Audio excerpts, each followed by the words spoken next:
sa Papa Dudut Stories, ikaw ay hindi nag-iisa.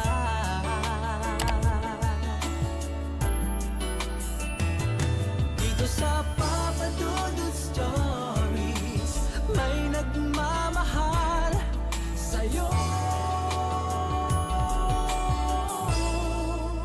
Papa Dudut Stories,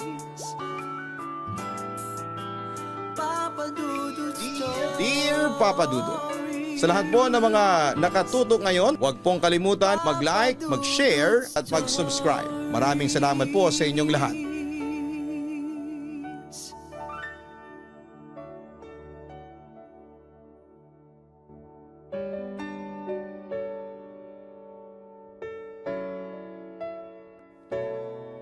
Magandang araw po sa inyong lahat. Nakikiusap ako na itago nyo na lamang po ako sa pangalang Hero dahil sensitibo ang ikikwento ko sa inyo. Pero alam ko na merong mga lalaking makakarelate sa akin. Isa akong truck driver at matagal mo na akong listener pero makailang beses akong nag-alinlangan na sumulat sa inyo. Kasi natatakot ako na kutyain ng mga lalaking listeners mo. Pero ngayong 2026 na, hindi ko alam kung bakit pero bigla akong nagkaroon ng kaunting lakas ng loob na ibahagi sa inyo ang pinagdaraanan ko. Papadudot pagdating sa physical appearance ko as in sa mukha, tangkad, postura at kakisigan ng katawan ay wala kayong maipipintas sa akin.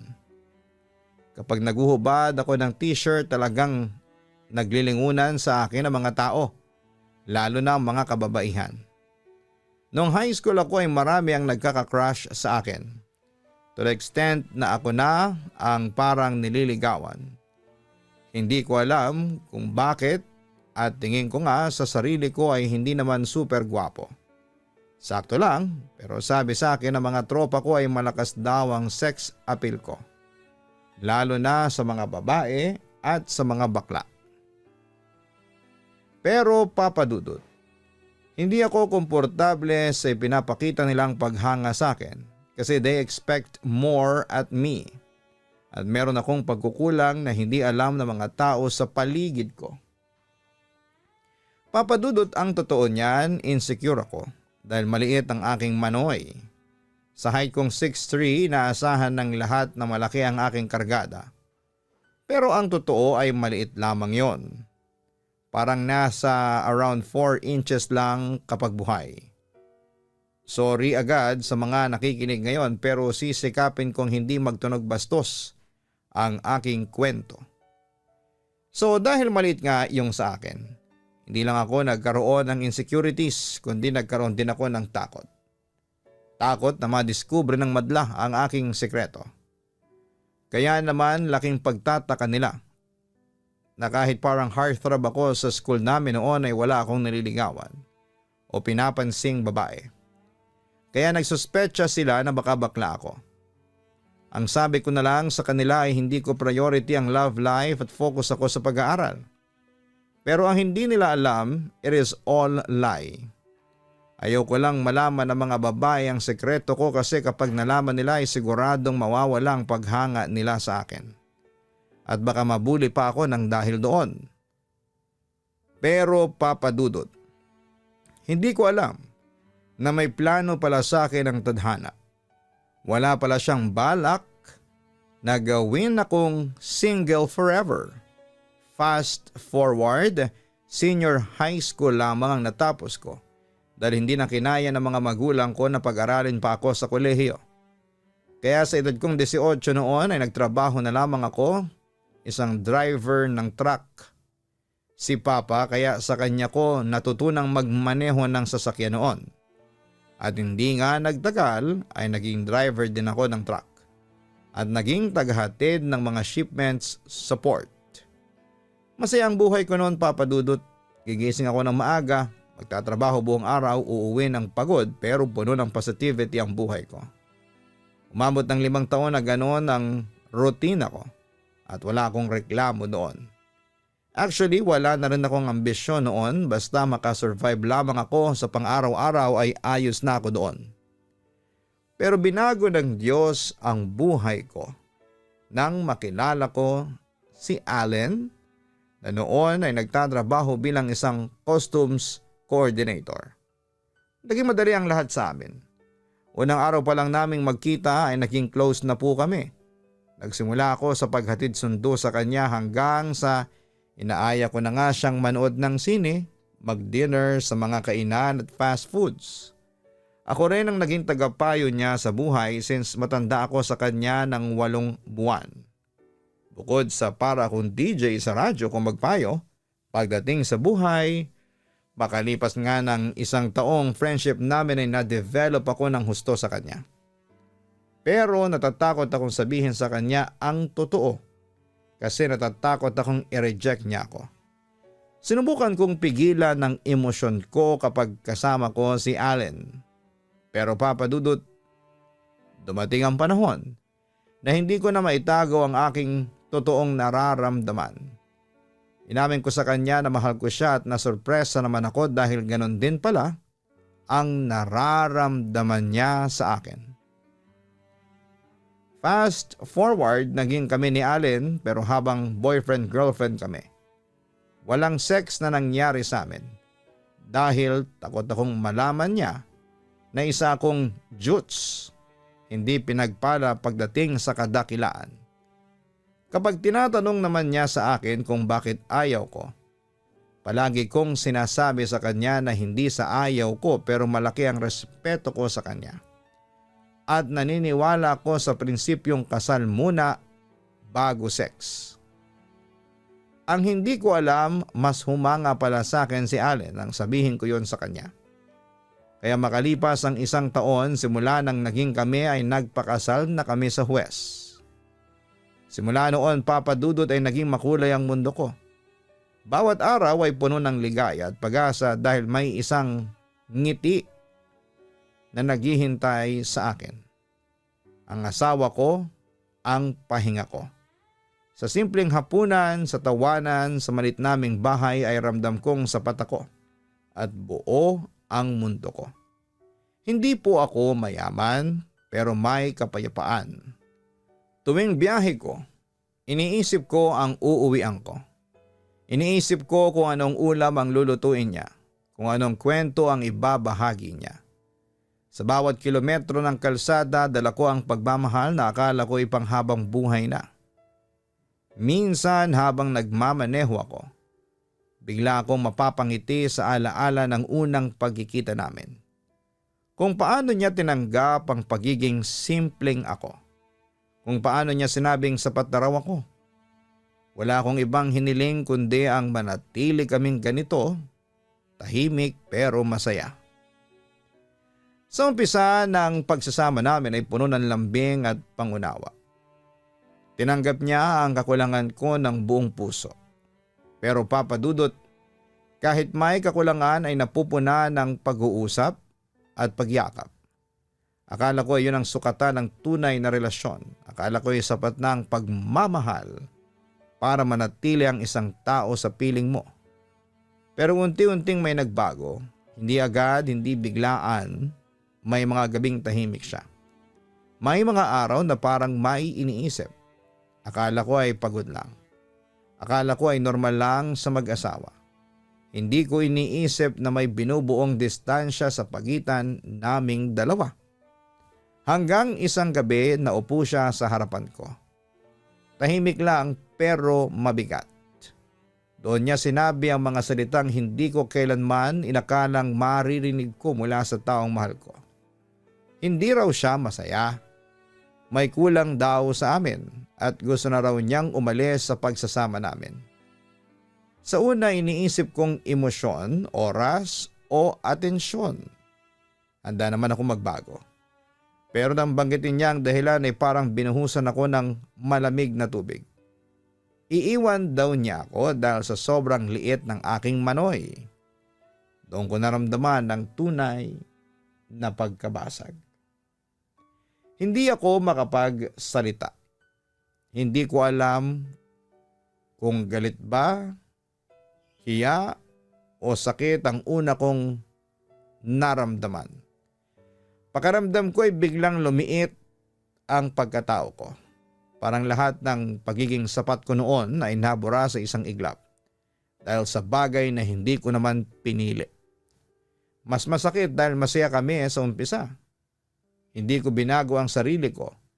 Pareho pa rin ako noong minahal niya. Pero ngayon, yun pala ang dahilan kung bakit niya piniling umalis. Hindi dahil masama akong asawa kundi dahil hindi raw siya kontento. Matagal akong nakaupong mag-isa matapos siyang umalis. Tinitigan ko ang mga gamit namin, ang mga alaala. Nagtanong ako sa sarili ko kung kailan ako naging kulang. Kung kailan ako naging hindi sapat sa paningin ng taong pinili kong mahalin. Bilang lalaki, mabigat ang hiya. Hindi ito basta kwento na madaling ikwento sa iba. Walang nakakaalam ng tunay na kadahilanan. Alam lang nila naghiwalay kami. Pero ako ay dala-dala ko ang sugat na hindi kita pero araw-araw kong nararamdaman. May mga gabing kwene-question ko ang halaga ko bilang isang lalaki. Bilang asawa. Bilang tao. Iniisip ko kung may tatanggap pa ba sa akin. Kung may karapatan pa ba akong magmahal muli ng hindi natatakot na iwan ulit dahil sa parehong kadahilanan. Papadudot pagkatapos ng hiwalayan namin ni Allen, sinubukan kong mag-move on. Binuhos ko ang atensyon ko sa pagtatrabaho. Nilulong ko sa alak ang insecurities ko. Naging sensitive ako sa usapin ng sex, pagkalalaki at size ng manoy. Sinumpa ko sa sarili ko na hindi na ako lalapit sa sinumang babae dahil alam kong hindi ko naman sila kayang i-satisfy dahil sa 4-inch na sundalo ko. Samantala isang araw ay nagulat na lamang ako nang biglang bumalik si Allen sa akin. Hindi na ako nagtanong kung bakit pero tinanggap ko siya ng buo dahil asawa ko pa rin siya. Sinabi naman niya sa akin na susubukan niya ulit na maging masaya sa piling ko. At pinangako ko naman sa kanya na gagawin ko ang lahat mapaligaya ko lamang siya. Papadudot. Bumalik ang simple at masayang mundo namin. Araw-araw kaming sabay umuuwi galing sa trabaho. Kahit malayo ang nilalakad namin mula sa terminal hanggang bahay. Hindi namin iniinda ang pagod dahil magkasama kami. Sa daanan ay palagi kaming humihinto sa kariton ng fishball o kwek-kwek. Tusok dito sa usaw sa matamis maanghang na sarsa at sabay naming hinihipan bago kagatin. Pagkatapos ay dumaraan kami sa maliit na tindahan at bumibili ng sitserya at soft drinks. Para sa iba, simpleng bagay lamang yon. Pero para sa amin, yun na ang pinakamasayang bonding sa araw-araw. Ngunit napansin kong unti-unting nanlalambot at nanghina si Allen. Madalas siyang hingalin at maputla. Akala ko nung una ay dahil lamang sa pagod sa trabaho. Ngunit hindi ko inakala nang makita kong naninilaw ang mga mata at balat niya. Doon ako kinabahan at sinamahan ko siya kaagad sa klinika. Pagkatapos nga ng pagsusuri, pinadala kami sa ospital para sa mas kumpletong test. Habang hawak ko ang kanyang kamay, pinakikinggan ko ang paliwanag ng doktor. May hepatitis siya at mataas masyado ang creatinine o sa madaling salita ay kidney failure. Kailangan niya ng agarang kidney transplant para mabuhay. Parang gumuho ang lahat ng marinig ko yon. Sinubukan naming humanap ng donor ng kidney sa pamilya at mga kaibigan. Isa-isa kong kinausap ang lahat ng kamag-anak niya at maging mga kakilala. Lahat gustong tumulong ngunit walang tugma. Gabi-gabi ay nakahiga kaming magkatabi at ramdam kong nawawala na siya ng pag-asa. Doon ko napagdesisyonan ang bagay na matagal ko nang iniisip. Ako na mismo ang magbibigay ng isa kong kidney. Hindi siya agad makapaniwala. Paulit-ulit siyang nagtanong kung sigurado ba ako. At kahit umiiyak siya. Ramdam kong ayaw niyang tanggapin. Ngunit pinilit ko siyang makinig sa akin. Sinabi kong hindi ko kakayanin na makita siyang unti-unting nawawala. Mas gugustuhin ko nang ako ang magbigay kesa wala na siyang bukas. Sa uli ay tinanggap niya ang desisyon ko. Sinuri ako ng mga doktor, kinakabahan ako habang kinukuha ang dugo ko para sa cross-match test. Ilang araw kami naghihintay at bawat oras ay parang isang taon. Nang dumating ang tawag at sinabing tugma ako kay Allen, napahagulhol ako sa sobrang ginhawa. Niyakap niya ako ng mahigpit at sa koridor ng ospital ay sabay kaming umiyak. Hindi po sa takot, kundi sa pag-asa na may bukas pa kami. Paghahanda ang sumunod. Nagtipid kami sa lahat ng paraan. Nagbenta ng ilang gamit ng hiram ng pera, lumapit sa GMA Kapuso Foundation, sa DSWD at mga politiko upang humingi ng financial assistance at tiniis ang kakulangan para lamang matuloy ang operasyon. Sa gabi bago ang itinakdang araw, magkahawak ang aming mga kamay at sabay na nagdasal. Wala kaming ibang hiling kundi ang gumising pa kaming dalawa matapos ang lahat. Pagpasok ko sa operating room, malamig ang hangin at nanginginig ang katawan ko. Idinikit nila ang sensor sa daliri ko, ikinabit ang IV at dahan-dahan akong pumikit sa ilalim ng maliwanag na ilaw. Sa pagdilat ko ay naroon ng nurse at ngumiti. Sinabi niyang matagumpay ang operasyon at gumana na ang kidney kay Allen.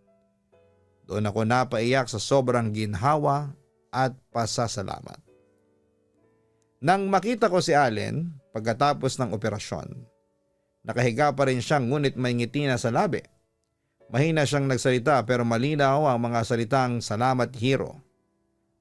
Hinawakan niya ang kamay ko at sabay kaming napaluha. Sa puso ko alam kong tama ang naging desisyon ko. Makalipas ang ilang linggo, bumalik ang sigla niya. Unti-unti siyang nakakalakad, nakangiti at nagkaroong muli ng gana sa kanyang buhay. Dinala ko siya minsan sa dating fishbowlan kung saan kami laging tumitigil noon. Hindi na kami bumili.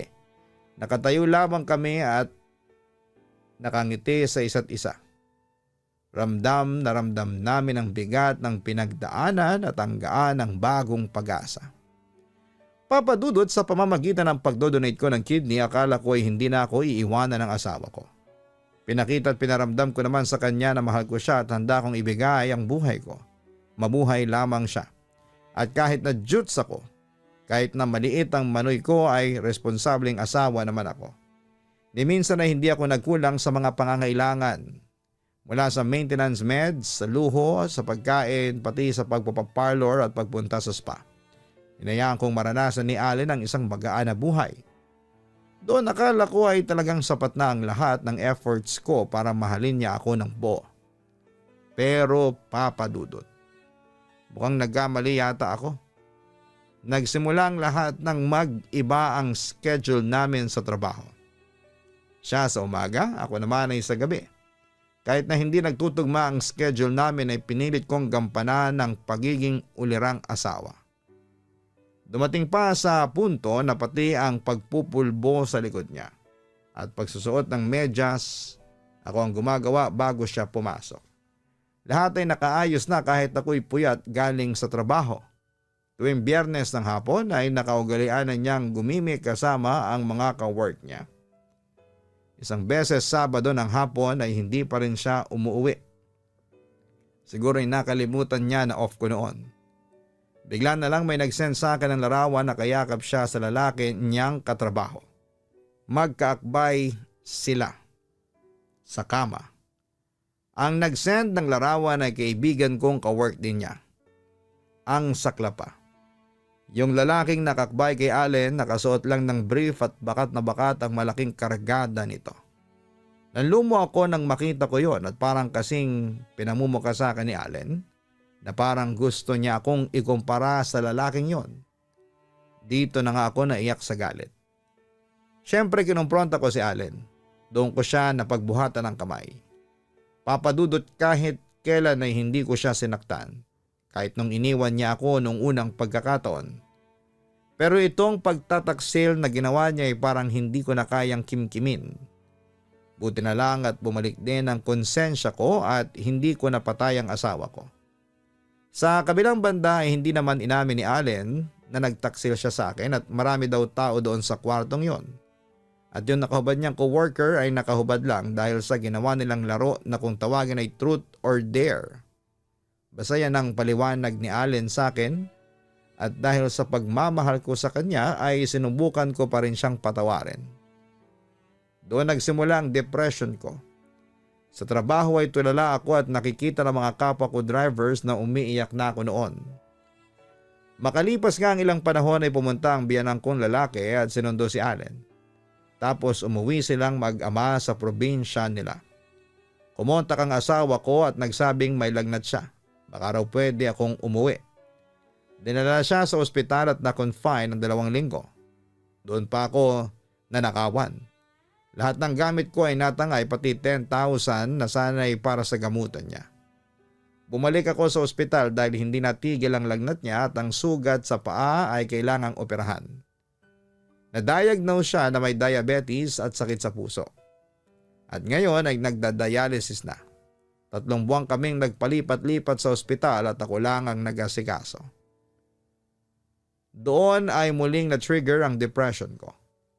Palagi niya akong sinisigawan at minumura kahit maraming nakakarinig. Napaka-irritable niya. Ayaw niyang natutulog ako. Gusto niya akong nakaalalay lamang sa kanya. Doon tuluyang bumigat ang kalooban ko. Sa huli ay napilitan ako mag-resign dahil ubos na ang lahat ng leave ko. Ilang buwan matapos noon ay tinanggalan siya ng daliri sa paa. Pag-uwi namin mula sa ospital ako pa rin ang nag-alaga. Sobrang hirap alagaan ng taong ayaw tulungan ng sarili niya. Kung makapag-utos pa ay pasigaw. Isang beses nang hingi siya ng beer, sabi ko'y bawal yon. Nagulat na lamang ako nang bigla niya akong tinapunan ng balde ng ihi. Nilapitan ko siya para pagsabihan pero minura niya ako at sinampal. Doon tuluyan akong bumigay. Nasampal ko siya pero nakonsensya din ako. Pero kinabukasan ay dumating ang mga magulang niya para kunin na siya sa akin. Sabi pa ng biyanan ko ay hindi raw ako naging mabuting asawa kay Allen kaya kukunin na nila ang asawa ko. Noong marinig ko yon ay sumabog na talaga ako. Pinalayas ko sila sa aking bahay. Ngayon ay hiwalay na kami at hindi ko na kinaya dahil mababaliw na ako kung ipagpapatuloy ko pa. Gusto ko lang ibahagi ang karanasan ko dahil sobrang bigat na po talaga. Naranasan nyo na ba yung wala ka ng pera, pagod ka pa sa trabaho, pero ang asawa mo ay hindi maintindihan ang pinagdadaanan mo? Tapos sa kabila ng sakripisyong ibinigay ko sa kanya, sasabihin lang ni Allen na hindi ako naging mabuting asawa. Pero sa katahimikan ng buhay ko ay unti-unti ko naintindihan ang isang bagay. Hindi ako ang may mali. Hindi ako nabawasan bilang tao dahil sa iniwan niya ako. Ang pagmamahal na may kondisyon ay hindi tunay na pagmamahal. Gaano man ito magsimula sa saya. Ngayon ay patuloy pa rin ako nagmamaneho ng truck, pareho pa rin ang kalsada pero iba na ang dala ko. May kirot, oo. Pero may natutunan din. Natutunan kong ang halaga ko ay hindi nasusukat sa pisikal na anyo, kundi kung paano ako magmahal at manatili. Hindi ko alam kung handa na akong magmahal muli pero alam ko na isang araw babalik ang tiwala ko sa sarili ko at kapag dumating ang panahong yon, dadalhin ko ang buong pagkatao ko.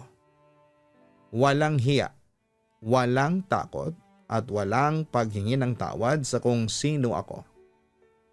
Papadudot, dito ko na po tatapusin ang sulat ko at sana'y mabasa niyo po ito at maging inspirasyon sa mga lalaking nakakaranas ng problema ng katulad ng sa akin. Tandaan niyo na hindi ang manoy ninyo ang sukatan ng inyong pagkalalaki, kundi ang pagharap ninyo sa mga pagsubok. Yung tapang at tatag na ipinapakita ninyo Yung mahirap kayong pasukuin kahit na malaki ang inyong problema. At higit sa lahat ay kaya mong magmahal ng walang hinihintay na kapalit. Yun ang tunay na lalaki.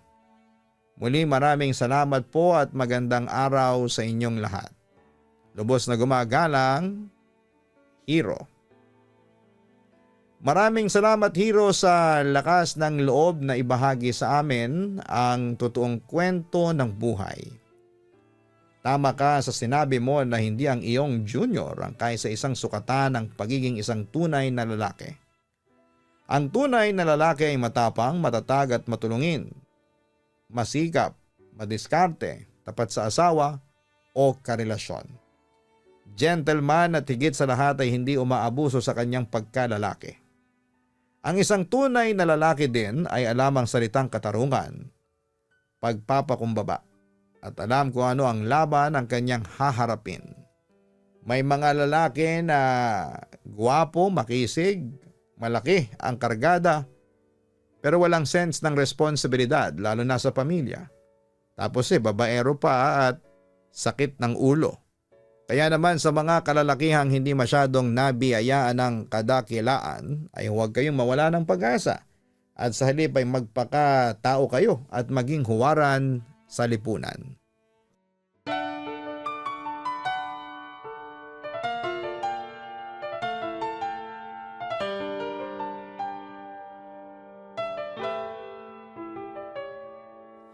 Ang buhay ay mahiwaga,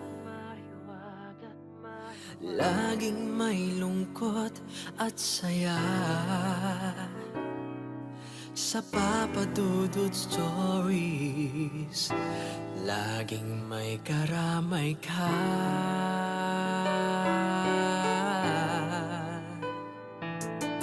Mga problemang kaibigan, dito ay pakikinggan ka.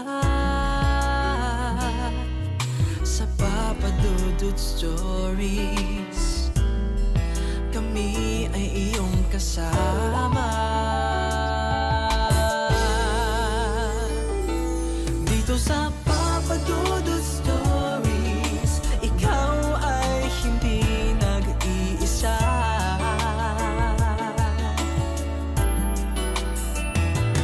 Dito sa Papa Dudut Stories, may nagmamahal sa'yo.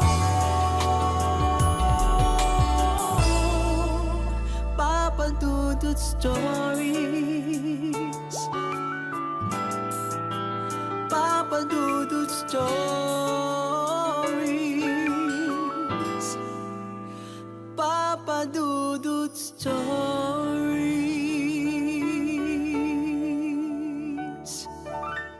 Matakot, kabahan sa mga kwentong nakakagimbal sa Kaistorya YouTube channel with daily post at 7 p.m.